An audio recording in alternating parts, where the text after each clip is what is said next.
Our current culture is designed to hold us down. Our current culture is designed to, and without getting into the politics of everything, turn us into sheep and do what we're told. The education system was based on the German system. The education was designed to create workers. It was not designed to create entrepreneurs or artists or anything of the sort. It was designed to create workers. And with AI coming on strong, that pancake's going to be flipped. It'll be creative destruction is what it is, but no one knows where that's going.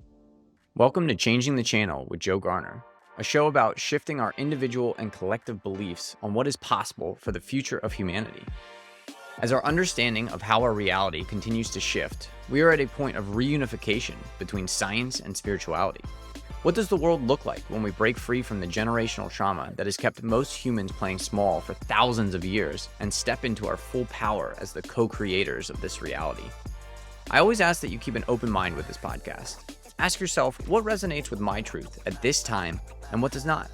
Respect your intuition, but see if you can get through the whole show, because there might be that little nugget buried deep in the conversation that unlocks something for you.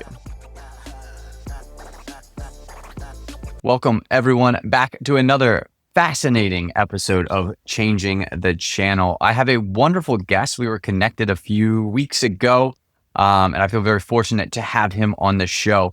His name is Bernie Youngblood, and he is a serial entrepreneur and brand strategist redefining corporate culture, nutrition, and wellness. He's building purpose-driven partnerships at the intersections of for-profit, non-profit, and artist communities for the benefit of all of those communities. So welcome to the show, Bernie. Thank you for joining me today. Thanks, Joe. Honored to be here. Been looking forward to this. Good. Yeah. We had a quick little conversation earlier this week, and I say quick, it was, incredibly deep and probably 30 plus minutes, but let's kind of dive into it. So walk me through, what has your journey been into getting into consciousness, and what have you along your pathway, you're into kind of brand management and that kind of stuff. How did that draw you into this idea of consciousness and understanding what consciousness is? I guess the way I would answer that, my journey into consciousness, I realized late in life that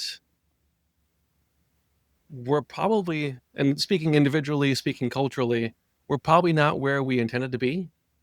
And I started thinking perhaps there's a reason for that. Perhaps it's time for us to question some of our assumptions. And I had a dear friend who co-authored a book on consciousness. And so I took a moment to read this book, and what it revealed to me, and I'm not smart enough to be able to understand this stuff, but in my interpretation, what it revealed to me was it's unfortunate, but much of the consciousness that we were always intended, that was always intended to guide our lives, guide our journey, has been closed off, has been smothered by the programs that our society, our culture heaps upon us. And much of this book talked about these programs and how we must break free from them at the most, at the simplest level. We watched a movie just recently that described the journey of a woman who was undiagnosed bipolar, and she did not share this with any of her friends or coworkers. And so she was a very high performing executive, but as with most bipolars, they have high highs and low lows. And so her employers would view her performance as exceptional, except when it was not. And so in the aggregate, they viewed her as being unacceptable, when in fact, she had the ability to deliver tremendous value. Now, she of course should have shared with them that she was, an undiagnosed bipolar and such, but she chose not to. But because that organization treated her like everybody else, by the same measures as everybody else, they judged her as being undesirable, um, Mhm. when in fact, each and every one of us is a unique, and we're going to dive into faith, a unique and beautiful child of God, capable of delivering tremendous beauty into the world. Yet we're to revisit, we're all unique. You can't teach a fish to climb a tree. Yet most organizations treat everybody exactly the same. And of course, the result is perfectly obvious. We're not where we need to be, by any stretch of the imagination, by any measure of society. Uh, the in the aggregate, we're not where we were intended to be, and coming full circle, a lot of that is because we are not allowed or allowing our consciousness to guide our journey. And we can talk about consciousness and faith and such, but we're doing it wrong. At the end of the day, we're doing it wrong. Consciousness is the next frontier. And at joegarner.net, we're exploring that frontier. Whether that's through one on one coaching, pre recorded programs, or free utilities to expand your awareness and your consciousness. Join me there and we'll expand what you believe is possible for your human experience. So learn more at joegarner.net and we'll expand your consciousness. Yeah, and that seems to be a byproduct of um, this kind of journey that humanity has taken into the physical, into the, kind of materialistic perspective that for at least the last 100 years or so, the main focus has been on the five senses. What can we see, touch, taste, smell, and hear? And how does that construct a reality? And we've completely negated anything else, any kind of paranormal, any kind of metaphysical. Yes. We've just completely negated that from the studies, from how our society constructs reality, even though that's been a part of humanity's story for a long, long, long time. All the mystics, all the wisdom teachings of societies that existed before us had this innate connection with something outside of the five sense reality. And it was up to the society to decide what that what that thing was. Was it God? Was it the universe? Was it ancestors? It could be a mix of all of them. I don't think we'll figure out exactly what that is. And I think that's the whole point of coming to this reality, this five sense reality, is to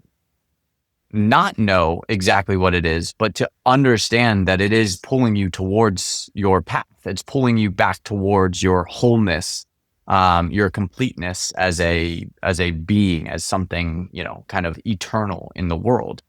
And I really like how you've described where we are in society, and this idea, and this is spoken about in a lot of different circles, not only in religious, but in spiritual, in new age, in technological circles. This idea that there's a transition, we know we're not on the right path, and we're redirecting to that pathway that takes us back to maybe a unified society instead of a fractured and splintered society. I prefer to think of it and I agree 100% with what you're saying. I would extend that by saying I prefer to think of it as, from the basis of, we know nothing and less every day.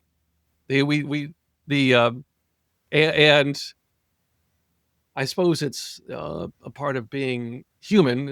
It's part of our experience, that we want to believe that we understand.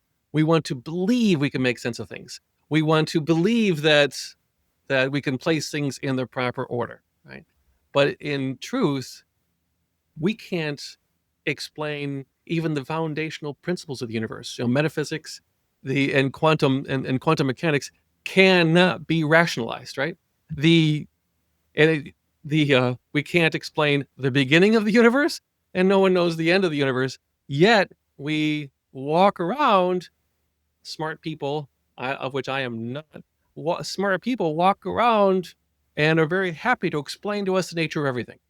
The and I think I'll speak to both consciousness and faith. We were never intended to understand everything. That was never part of the mission. And I don't think we were this biological organism that we were provided to carry us forward in our journeys was not constructed with the capability of understanding these things. Our brain is not limitless; it's actually quite small and quite limited. And so I think it's a lot of that probably is due to ego. There's certainly plenty of that rolling around. So, and I don't think it's doing us any favors.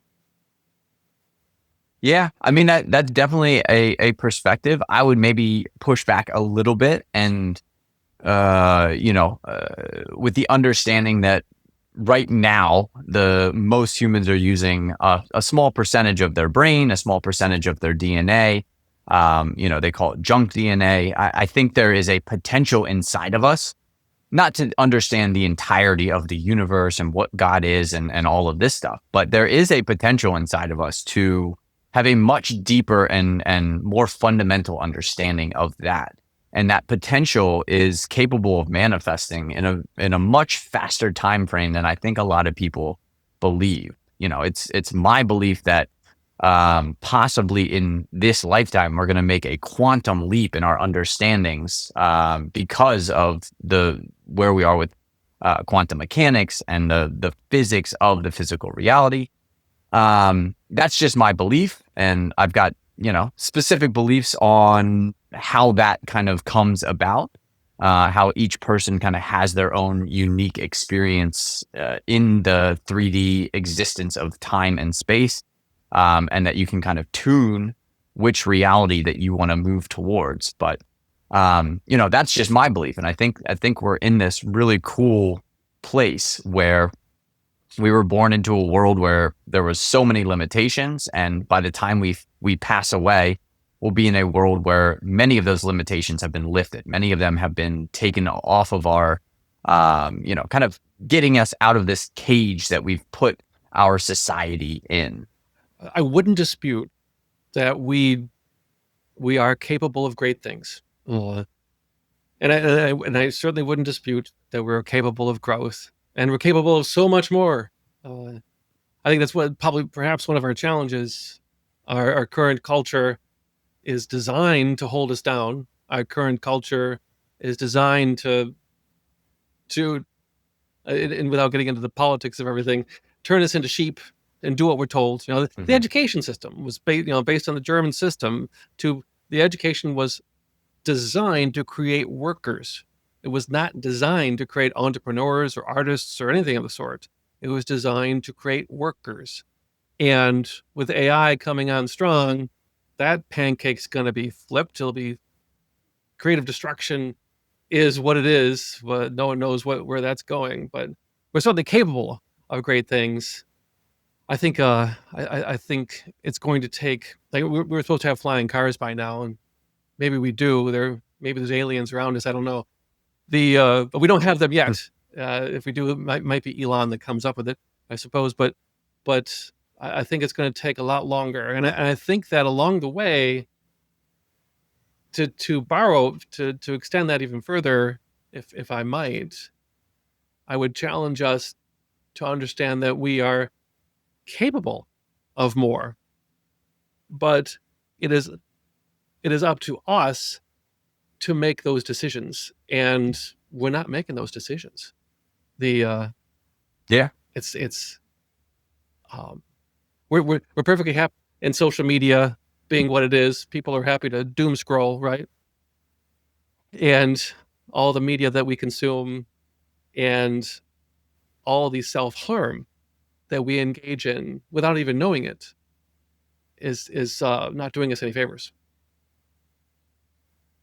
Yeah, I would definitely agree. And I think that's a part of the process that we've gotten to this place where we are comfortable.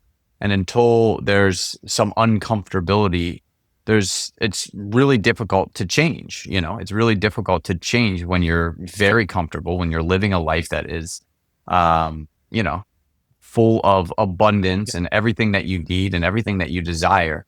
But when you slow down, if you take a moment to actually feel into your body and say, am I happy right now? I have everything that I believe that I need, but am I happy? And I experienced this on a very personal level.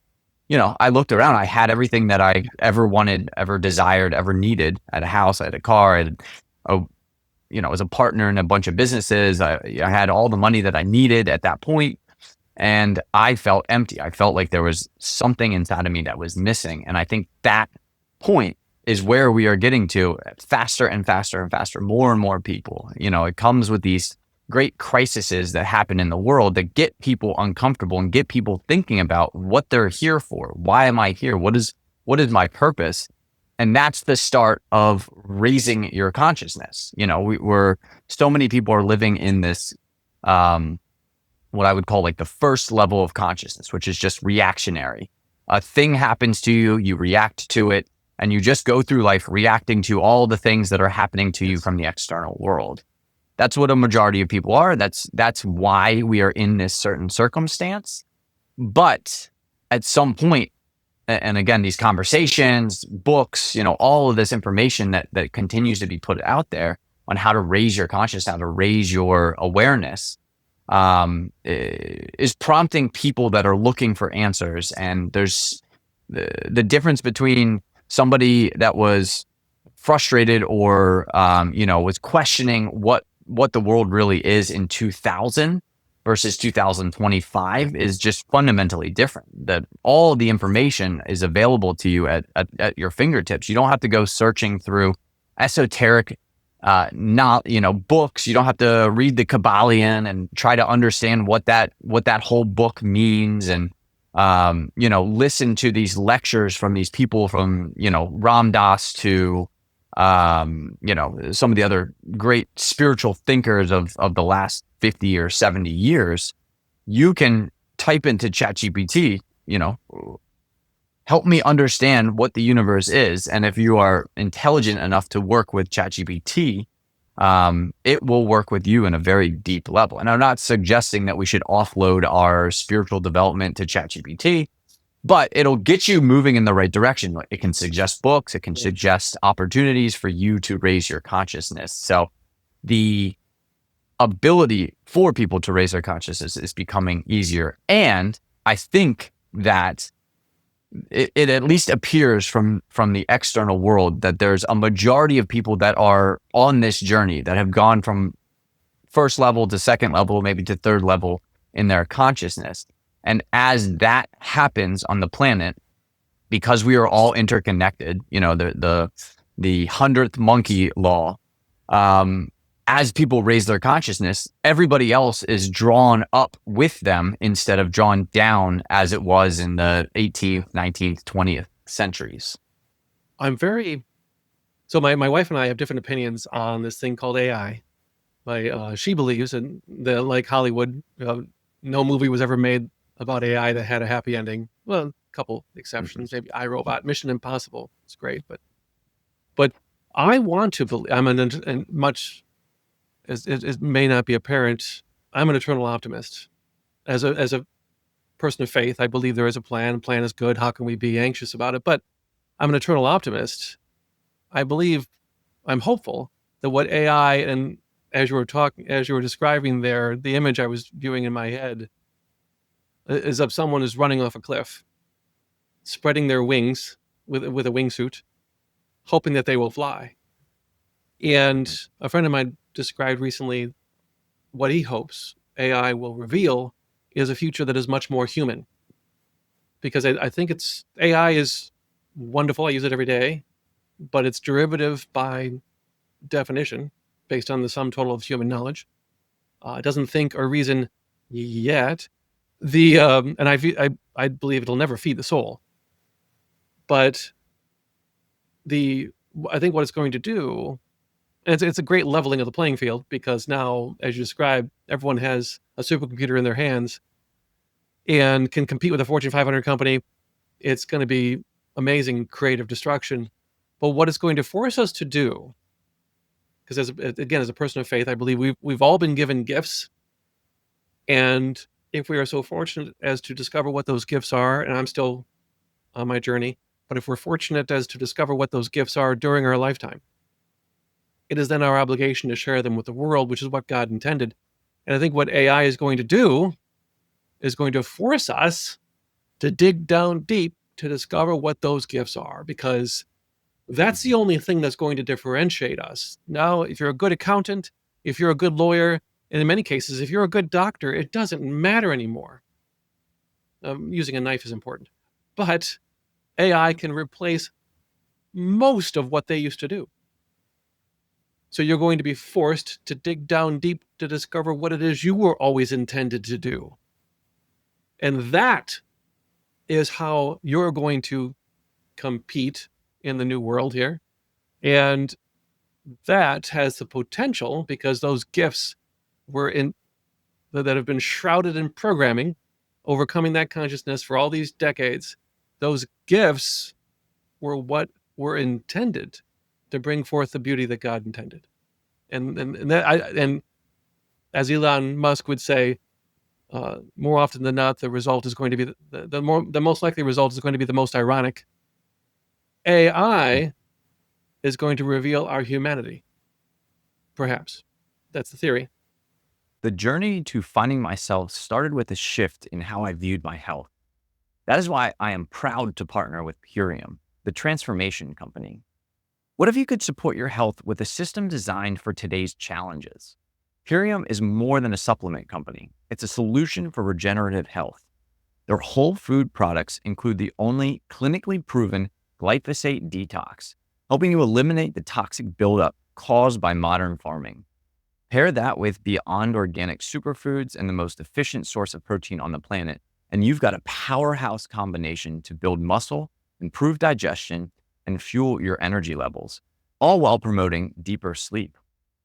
Plus, Purium is mission-driven with planetary health in mind. They're proud to lead the way in a plastic-free movement using biodegradable packaging as much as possible. True health freedom starts here. Experience the power of this regenerative healing system for yourself and witness your own transformation take place. You get 60 days to try it, and if you truly don't feel any benefit, you get fully refunded. I have personally been using the daily Core 4 products and have noticed an increase in my energy and the depth of my sleep. Use the link in the descriptions to get started today and receive at least $50 off your first order over $75. Yeah, I like that theory, and I would definitely agree. It goes along with this idea that regardless of the intention or the intent of any tool, it can be used for good or for bad, right? It doesn't matter that if you go down rabbit holes, you can find information that AI was created to control the masses, that was created to control humanity in a way that was much more dystopian than I think a lot of people are willing to admit.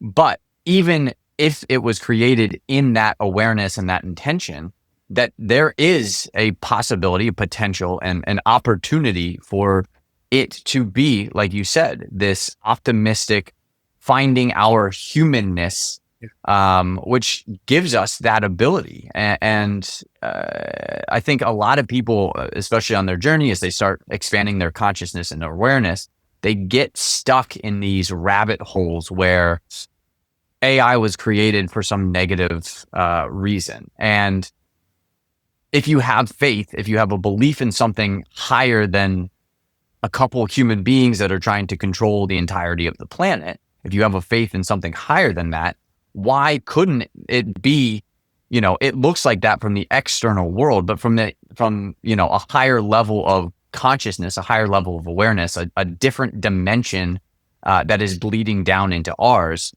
Maybe they are just using these evil people that have such a drive to create, to build this system that ends up creating such a positive effect on the human race, that has this positive effect on the human race. It is, yeah. There's so much tragedy in the world, man-made mostly.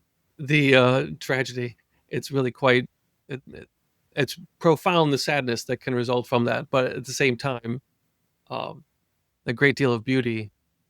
The and the tools that are created, whether for science or for war, right, do somehow often have the dual purpose of delivering gifts and peace into the world, which is also terribly ironic. Yeah, it's difficult to rationalize. The would like to think social media, the going back to the internet, the principle of the internet was to create a network that could not be taken down from a nuclear strike.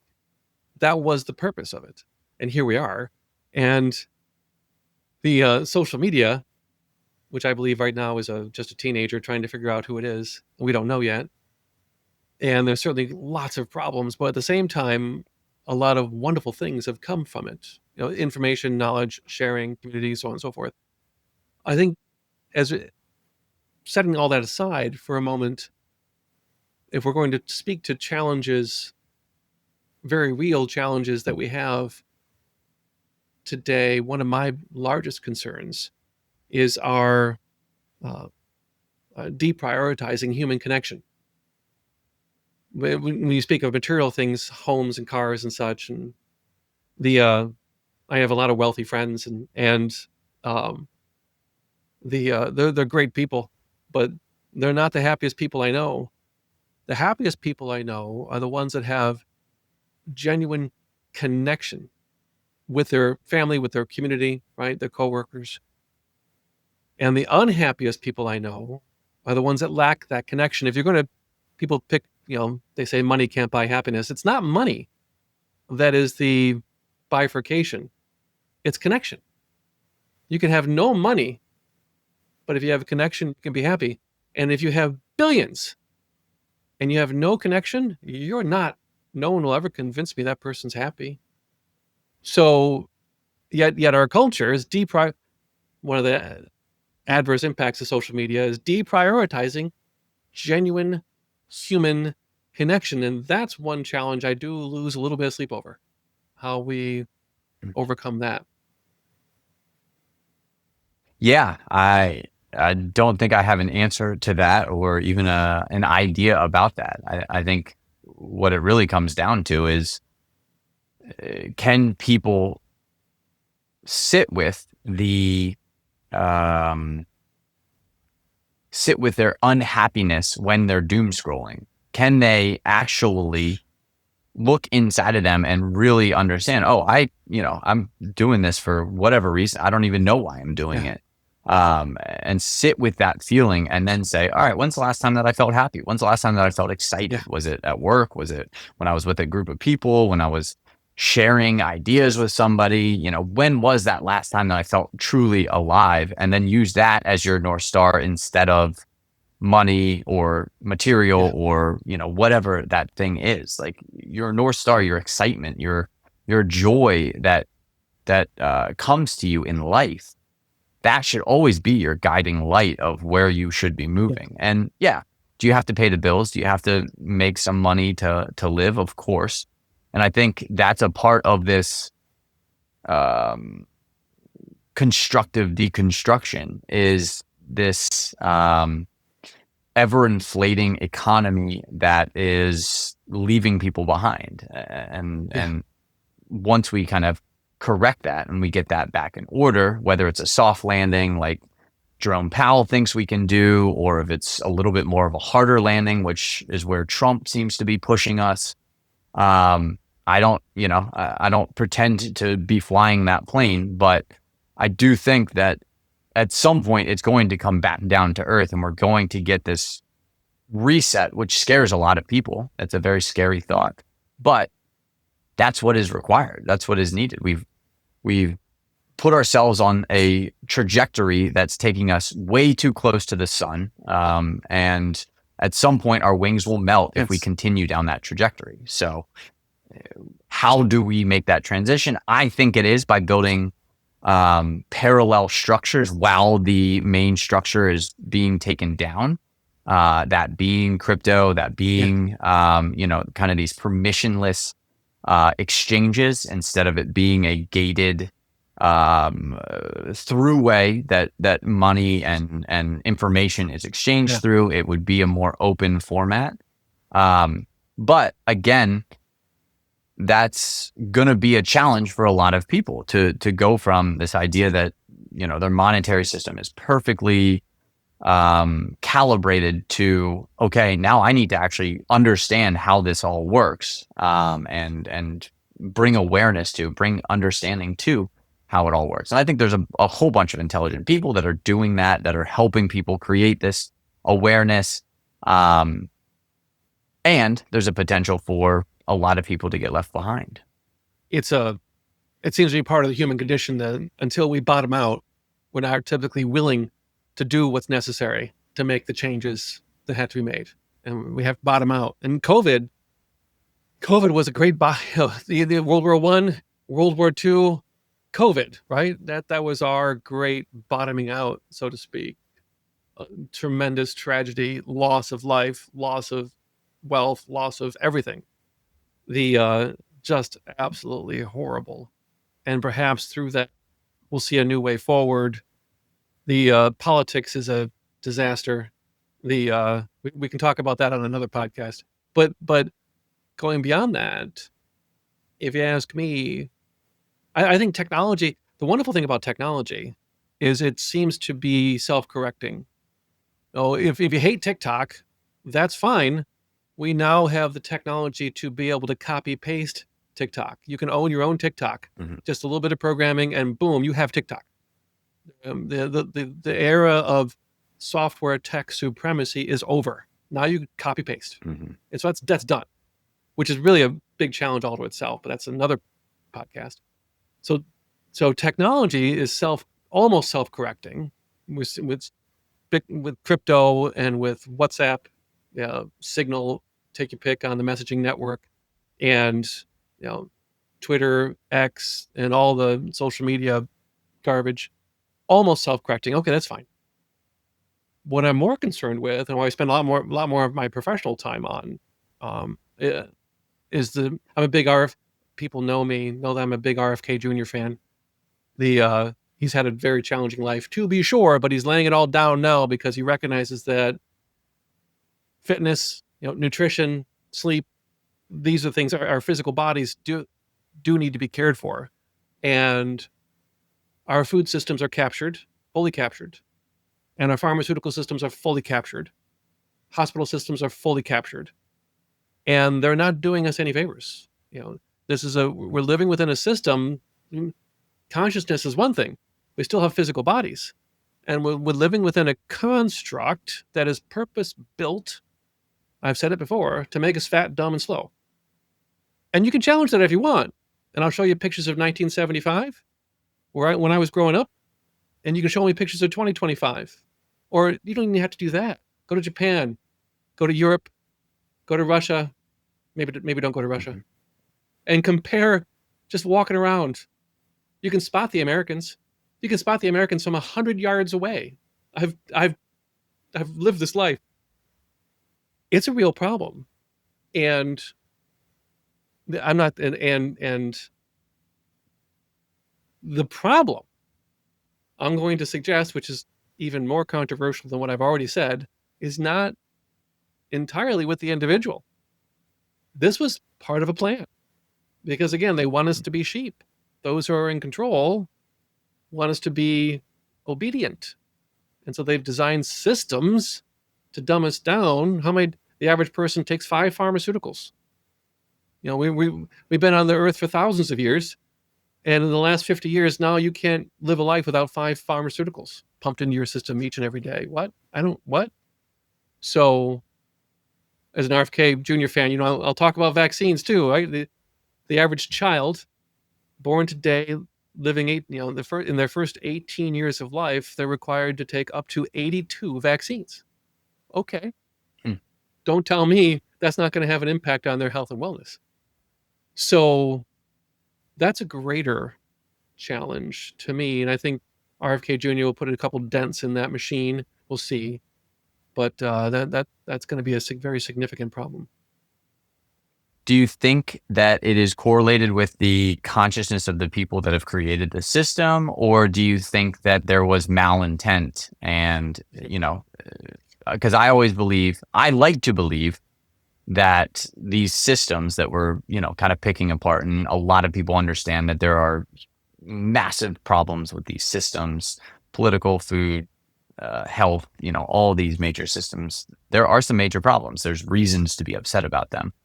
Were they created from a higher level of awareness, a higher level of consciousness that was doing this on purpose? Or do you think that it was just they were a product of a lower level of awareness and consciousness because they had this materialistic perspective? They had this very materialistic idea. Again, the at least from what I understand, the pharmaceutical industry is a materialistic system to heal a multi-dimensional human body, and it's never going to work. You're not going to change chemically what is happening on a metaphysical level. You Yes, can try, yes. but there's going to be so many side effects to it.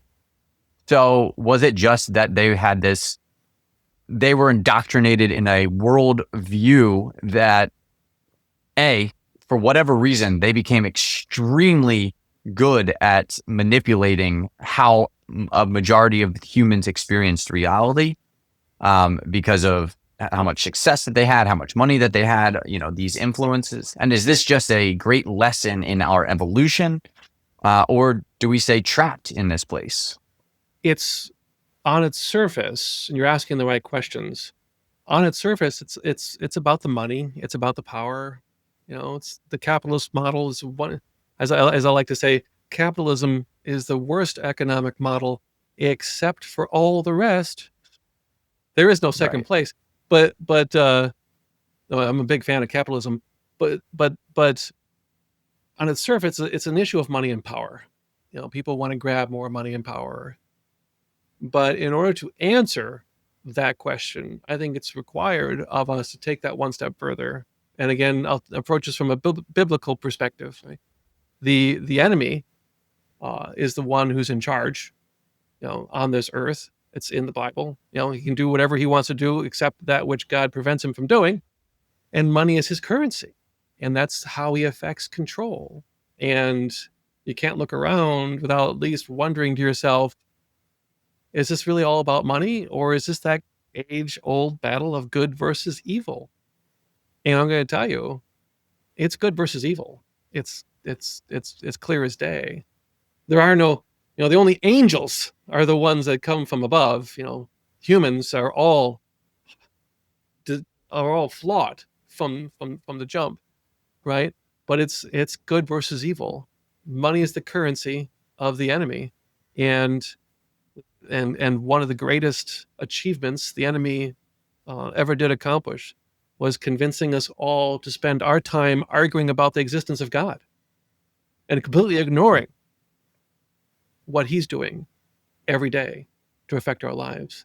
So I'll say, to take it one step further, it's subjugation by greed, and so because these organizations are making billions and billions and billions of dollars, which is great, and shareholders love those returns.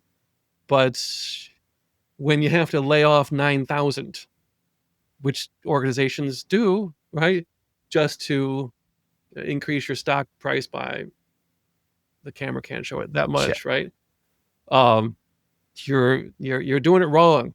As a friend of mine shared that with me a while back. I love that saying. You're doing it wrong. Just keeps repeating in my mind. Right. Yeah. And that's, I think the evolution um, of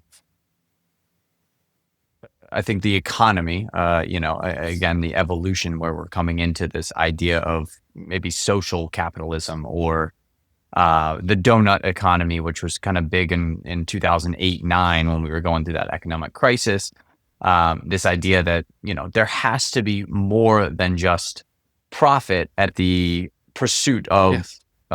capitalistic endeavors. There has to be some type of um, calculation for what it does for individuals, what it does for communities, what it does for countries, what it does for the human population as a whole. And I don't think we've gotten to that point yet. I don't think we figured out how to line those up quite I think we're efficiently. getting closer. The one of the wonderful things about the internet, and I'm an old man, so I shouldn't be talking about social media, right? Old men do not belong on social media. I'm sorry. Okay. But that being said, one of the wonderful things about social media is this idea it's bringing to the world the consciousness of the idea of instant transparency. There are no more secrets. So you stumble, you trip over a curb in Rome, and someone snaps a picture of it, and that picture goes around the world. Hock Tua, right? Haley Welch. She became an overnight sensation because she said a stupid thing in that she probably shouldn't have said, but boom, now you have 15 minutes of fame. But that instant transparency, and I'm a branding guy, so I talk about branding all the time. Back in the Mad Men, Don Draper days, the world was defined by the television, radio, and print that we observed because that's all that we had. Walter Cronkite. And brands could be built because you could construct a stage and place upon that stage the actors that represented your interests. And brands could be built. But I think we're passing into a whole new era when that is no longer possible. The stage has been revealed, the actors have been outed, the messages that you claim to stand for have been revealed to be untrue. And what I suggest to marketers today is brands cannot be built, they can only be revealed, because who you are and who you stand for is going to come out. It might take a little while, but it's going to come out. And I don't care how many billions of dollars you put behind that brand, the truth eventually is going to come out. And that's one of the wonderful things about social media. So as we observe bad actors among us, whether they're in Hollywood, in Washington, or on Wall Street, whether the courts, which an argument can be made that the courts are fully captured as well, but whether that happens or not, as the public can hold them accountable, because the systems that we have accidentally built will reveal these bad actors instantaneously. And it's only going to get worse in terms of how that information travels around the world, translated into all the languages instantaneously. And that's a good thing. Yeah, it brings accountability, brings instant accountability for people. And I think that's a part of, like you said, in the 50s and 60s, businesses, organizations could hide behind this fictional facade that they put up, and that no longer exists. Yeah, they can still hide behind it, and they can spend $100 million to have these campaigns, but as soon as they, are abusing workers, are profiting off of some kind of abuse, that's going to be made public, and people will have a decision to make. I think there's a little, because of the amount of information that is available, it's going to be tricky to sift through all of the that. algorithm, don't forget about the algorithm.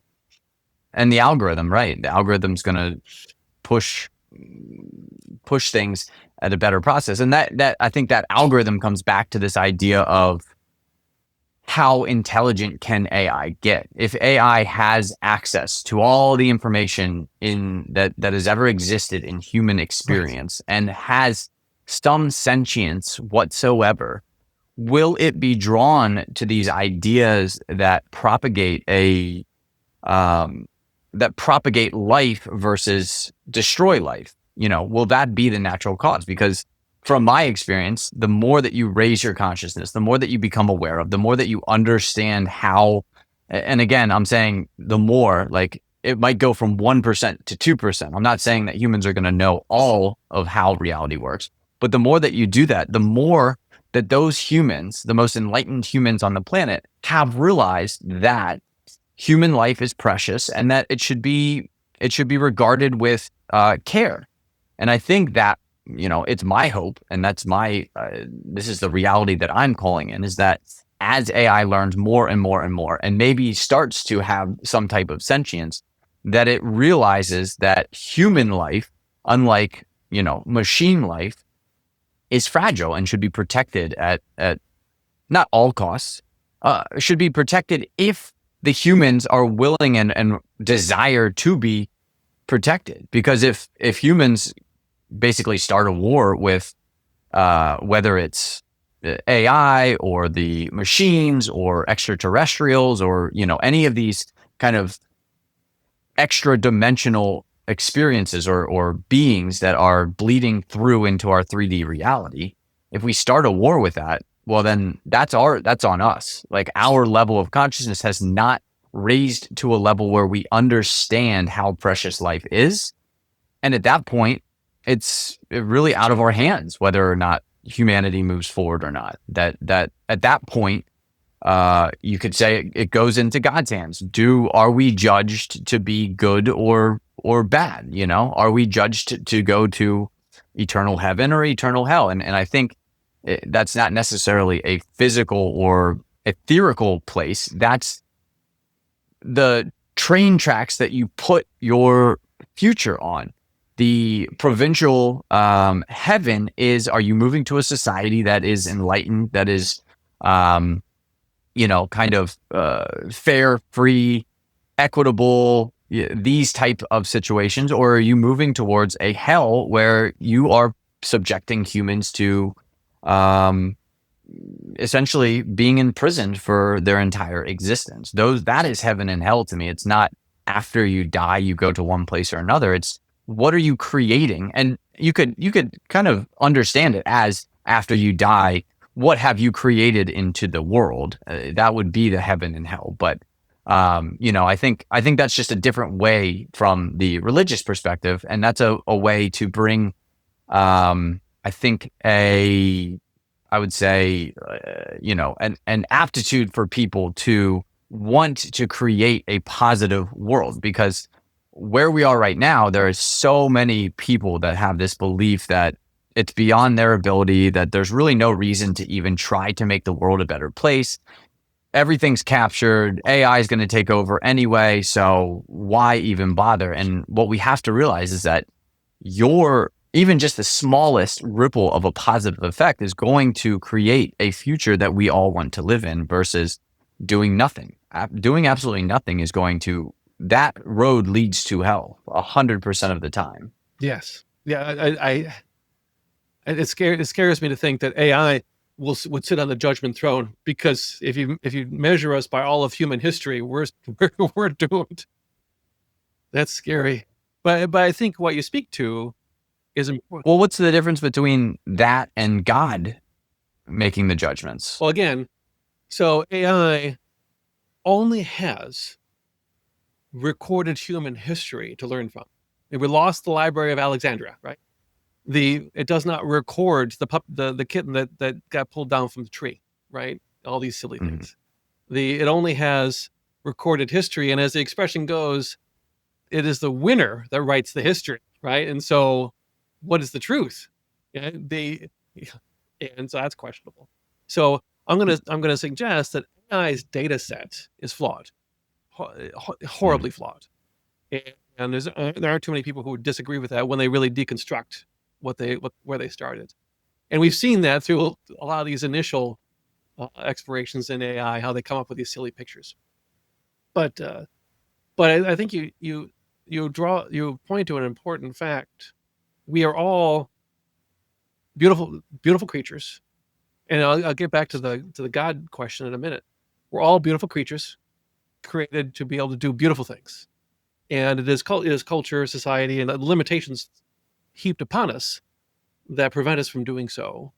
And if we are able to peel away that programming and discover who it is that we truly are, who we are intended to be, who we are intended to be, that journey, who we are intended to become, we could unlock, I think, tremendous beauty and release that beauty into the world and make the world a little bit better. I don't think I'm currently of the camp that did a post series recently that described, borrowing from the Kirsten Dunst, I forget the Kirsten Bell. I mix my Kirstens up. And the post series was labeled "This is the Bad Place." It's the TV series "The Good Place" was where the quote came from. This is the bad place. We were never intended. I'm reading the Bible for a second time currently. Our life on this earth was never intended to be a picnic. It was never intended to be a bowl of cherries. In fact, there's an argument can be made that it was always intended to be defined by our suffering. Because again, as being a Christian, from my perspective, the purpose of life is very simple. Will you or will you not make a decision for Christ? And if you do, right, and we all have our own path, I'm on the path, right? And if you do, will you then spend the rest of your life sharing the gospel, that message? Because God, coming back to the question of God, from if when you absorb the message of the Bible, which is the Bible is just a love letter, just a few pages, 1,200 or so, few pages, doesn't say a lot. But what it does say is that God loves us, and He wants us to have a beautiful life within those confines, right? Within that definition, and that all He asks of us in return is to love Him.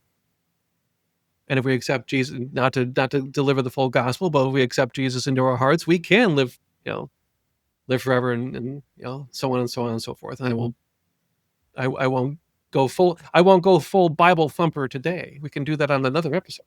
Mm-hmm. But I'd rather have God judge me than AI.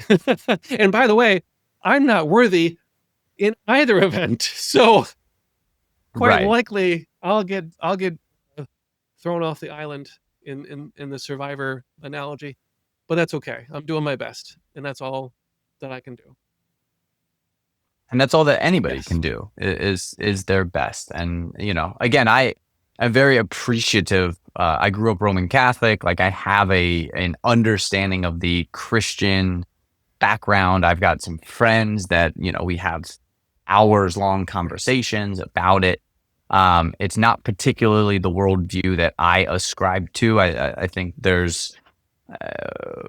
there are many pathways to finding God, as you would say, and one of them is through Jesus, and one of them is through Krishna, and one of them is through the Buddhist perspective, and that we're all capable of finding that every path is unique, and we can all explore that. And as long as you're sharing the love of something that is higher than us, I think that you're doing the right thing. That fundamentally, love is the answer for a majority of the problems that we're having, whether that's love for yourself, love for one another, love for something higher than yourself.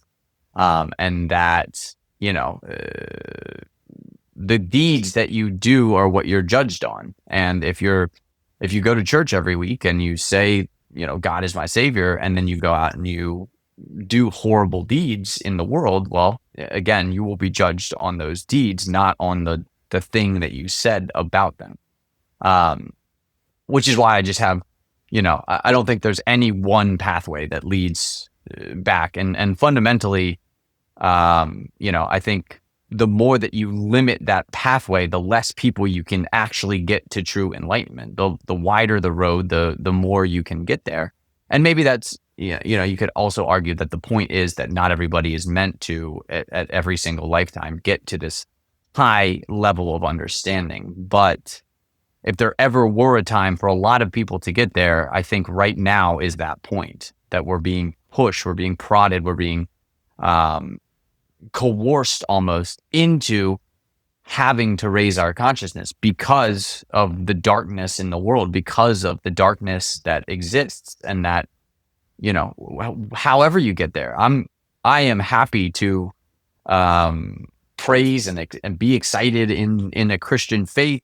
Go to church. I this last Easter I went to church for the first time in a little while and truly enjoyed the message that was brought through the uh,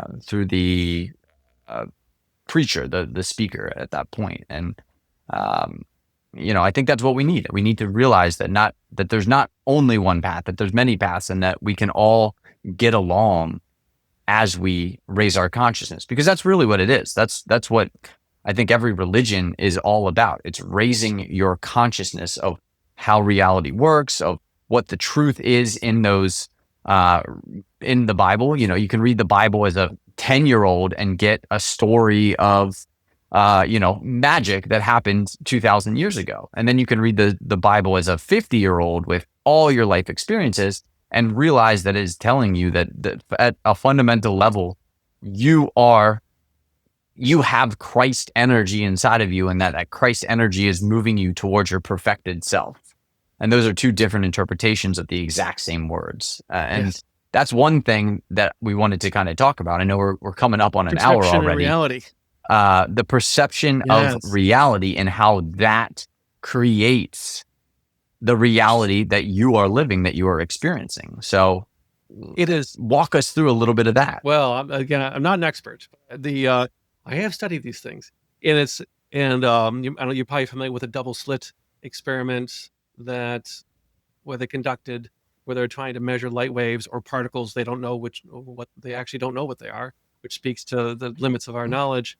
And when these light waves pass through two slits and were cast upon a solid surface, what they realized was when they observed this action taking place, it changed the behaviors from wave to particle, or however they might describe it.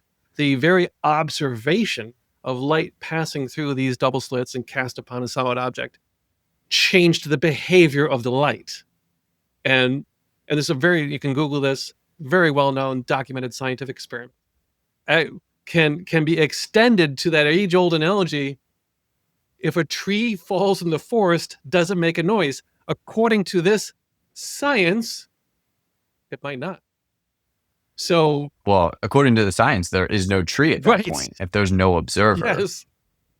So perception and reality, and Jordan Peterson talks about this extensively, I think is fascinating. And you can break it down in a number of different ways. At its most simple level, it's another analogy that can be used is two people can look at the same scene and see two completely different things. You can look at a child sitting on a bench and crying and interpret it as that child is lost, looking for her mother, and that's why she's crying. And you can also interpret it as that child just won a swimming competition and is so happy she's crying. Tears come on both sides. And so it's a very rudimentary example, but certainly art and take your pick, anything in between, can be the interpretation of that image can go multiple different ways. To say nothing, as you spoke earlier, of the concept of our senses, the five senses, and all the rest, and how that information, when it's absorbed by our brain and interpreted by our life experience, delivers an entirely different reality as well. So it's really, and this goes back to consciousness, gaining control not only of our own consciousness, right, or gaining an understanding for our own consciousness, and then in addition to that, an understanding that how we perceive things might not, you don't get into the college you want, and that's a tragedy. But in fact, that's a blessing, because if you had gone down that path, you wouldn't have been happy. And what happened instead of that was wonderful. But in the moment, you're crying. I think it's helpful to bring it all back to something practical that people can think about. For me, it's my faith, right? But even if you you take it from a more secular standpoint, understanding that life is a gift in any religion, and every day we live, right? So that's why they call it the present, is wonderful, and what we do with it is up to us. That goes to free will next, and having the perspective that you have 78 years on this planet, or 17, however many years you get, what you do with it is up to you. So insert inspirational speech here. Um, the tuning out the noise that the world would love to distract us with is, and meditation, of course, one way to do that is important. Mhm. Meditation, yeah, prayer, quiet reflection, whatever you want to call it, time in Yeah, nature, these are all fundamental ways that you can get rid of the noise, tune into yourself, tune into, the intelligence that exists inside of your body. And this is what I teach a lot of people is that 1% of your reality is your conscious experience and 99% is a subconscious or unconscious experience. Essentially, you are aware of 1% of all the information that's flooding your nervous system it's that. at any particular That's being time throughout generous. the day. It's much smaller than that Yes, if 150 versus 10 million, whatever that percentage is, but let's say that we're a little bit more aware than that. That's the awareness of the input, but then through the input and then the output, maybe we're aware of 1% of everything that's happening to us.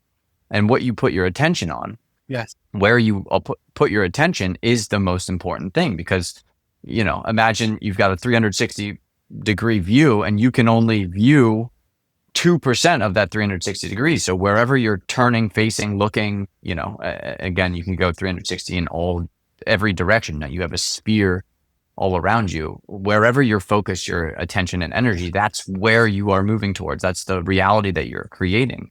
And I really like to use this idea that you have this dial. You can tune into different realities based off of primarily the patterns, beliefs, and thoughts that exist inside of you. That it's not like you are turning the dial.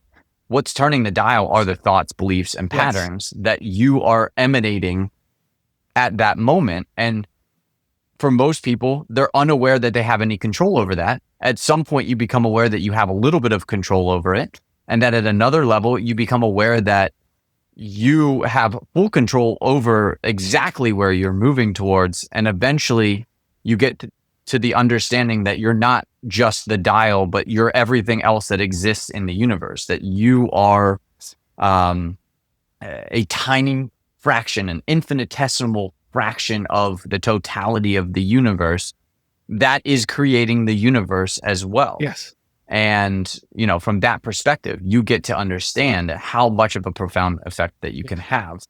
And the more that you're tuned into that channel, the more powerful you become, the more effect that you have on other people, whether that's through, money, power, or just in your essence, in your being. And I think that's where we are in humanity is there's more people that are having an effect and a power over people through just their beingness than with their money and their power. And those are the people we should be following. And Yeah, that would be like a Jesus Christ or a Buddha, these highly enlightened beings that they didn't have more money than yeah, anybody else. They didn't have more power than anybody else, but they had an effect that has lasted for thousands of years.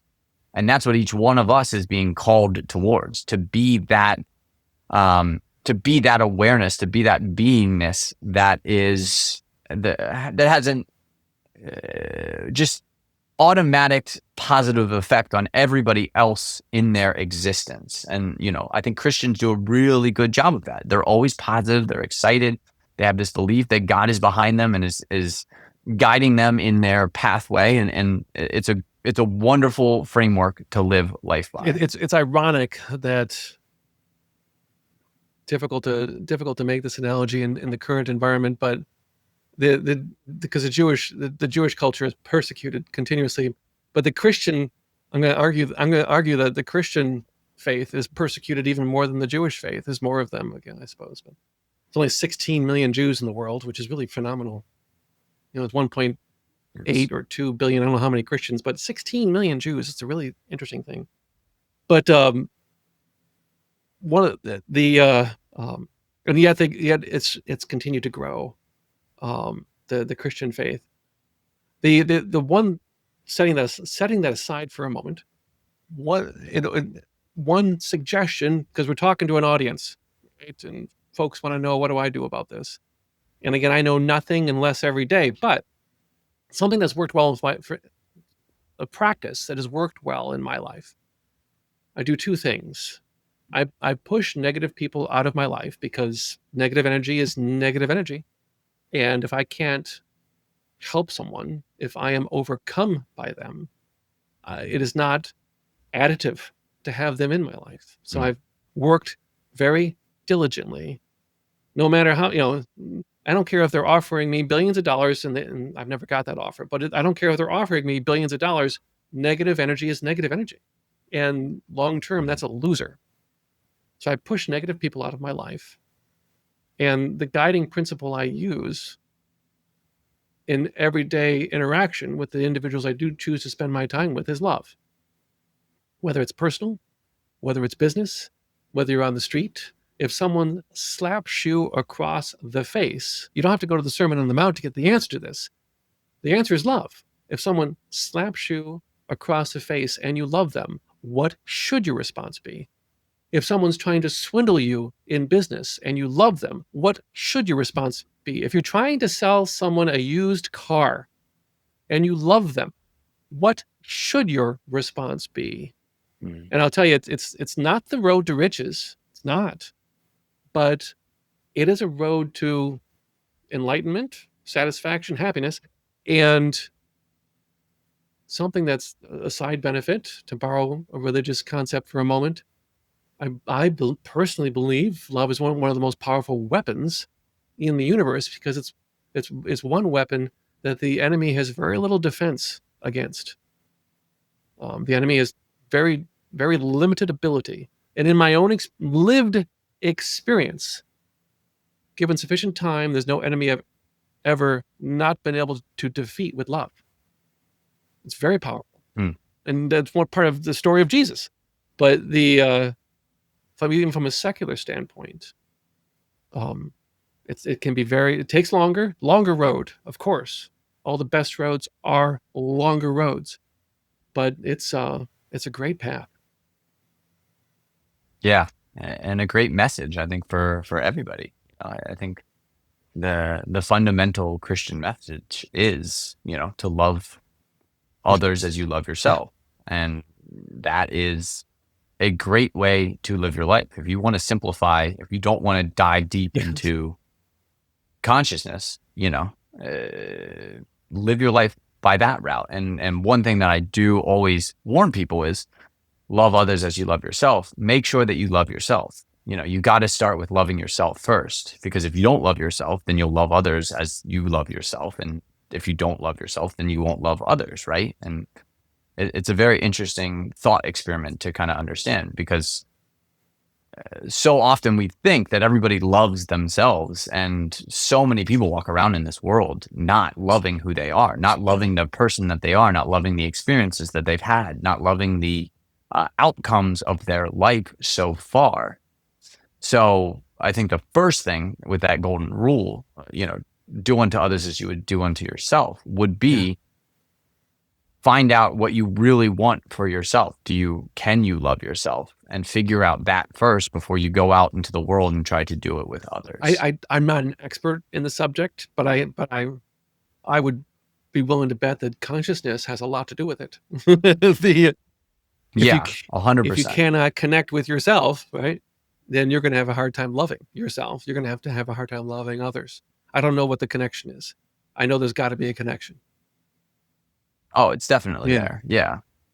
Again, if you have this belief that all you are is the singular human experience that you're having, and not something fundamentally deeper, fundamentally more, that there's reasons, there's lessons to be learned. Like if experiencing this life of suffering with the view that all life is just suffering, that's going to create a very negative outlook on life, and it'll be very difficult until you can find a higher power, something that has created or is creating or that you are a part of that is leading you towards a better future.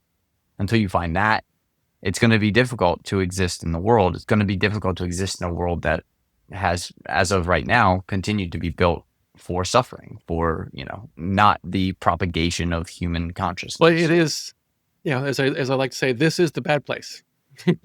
not the worst place, but it's the bad place. Yeah. I'm a marketing guy. I got to work on that messaging, but yes. Yeah. Well, beautiful. Bernie, this has been a lovely conversation. We got to one of 3 bullet points, I think, but the conversation went exactly where it needed to be. Yes. So if anybody's looking to get a hold of you, they're looking for, some promotional information or anything like that, where's the best place to send them? Well, Bernie Youngblood on LinkedIn, Facebook, Instagram, TikTok, Twitter, X, and YouTube, all the places an old man should not be. Yes, doing my part to help make the world a little bit better than how I found it. Just trying, which isn't really a Christian thing either. I'm flawed. That's the way we work, right? Yeah, exactly. And I think that's, that should be everybody's, that should be the goal of many people. I'm not going to say I'd everybody. like to think so. Oh, this is great.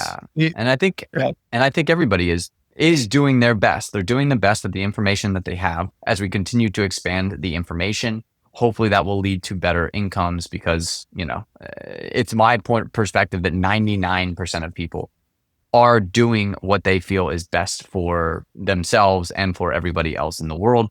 They just have this very narrow perspective on what the world is and how the world works. Yes.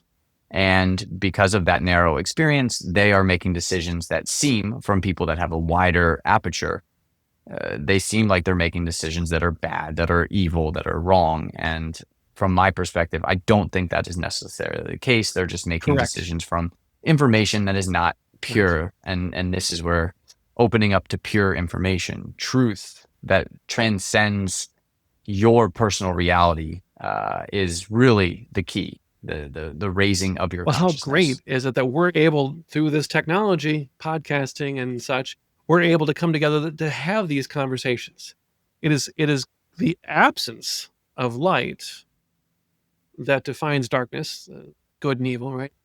And having these conversations, putting this information into the world, right? Whether 1,000 people hear this or 1,000,000 people hear this, putting this information into the world and the ability to put this information into the world is important, which is what you're doing, which is fantastic.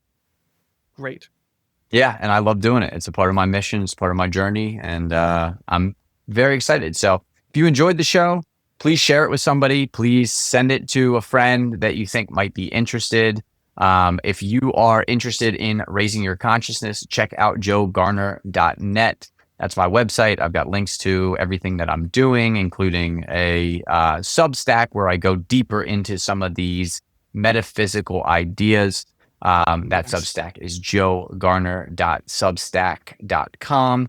And would love to leave a comment. I'm sure either Bernie or myself would love to hear your thoughts on this episode. And thank you all for joining me today. Bernie, thanks for coming out today and sharing your view, your vision, your perspective of the world. Of course. Thanks for the opportunity. Of course. Have a great one, everyone. Thank you again for listening to Changing the Channel with Joe Garner. If you enjoyed the show, please follow the podcast, hit the bell to know when a new show comes out, share with a friend, and rate us on whatever platform you're tuning in from. It helps get these messages out to more people to create the collective shift in reality we are here to experience. Make sure you interact with the Q&A and poll sections of the show so I can continue to provide content you enjoy. Finally, check out my website in the show notes to become a VIP of Changing the Channel and join the shift that is happening.